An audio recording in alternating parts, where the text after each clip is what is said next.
যখন বান্দা জমিন থেকে বলে আল্লাহ আছে, ইচ্ছে করে বলুক, অনিচ্ছাই বলুক, জেনে বলুক না জেনে বলুক, সাথে সাথে আল্লাহ কয় ফেরেশতা বান্দা কি আমার নাম নিছে রে, আমার নাম নিছে।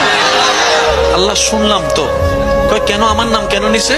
আল্লাহ তার পেটের মধ্যে বাচ্চা, ডাক্তারের টাইম দিছে আর মাত্র 15 দিন বাকি আছে, কিন্তু এখান থেকে পেন উঠলে যে সদরে নিয়ে যাবে, রাস্তাঘাটও ভালো নাই, এরকম কোনো সুযোগও নাই, তার জামাইয়ের ওখানে কোনো টাকাও নাই যে বাহিরে কোনো 3-4 দিন রাখবে, কোনো সুযোগ নাই, কিন্তু সে অনেক বড় বিশ্বাস নিয়ে এতটুকু বলছে তার শাশুড়িকে, মামি শাশুড়িকে, খালা শাশুড়িকে, মাকে, চাচিকে, আমার আল্লাহ আছে, আমার আল্লাহ আছে, আমার আল্লাহ আছে।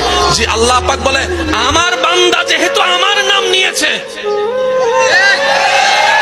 সুবহানাল্লাহ বলে না, আমার বান্দা বুঝে নেক আর না বুঝে নেক, আমার নাম নিয়েছে।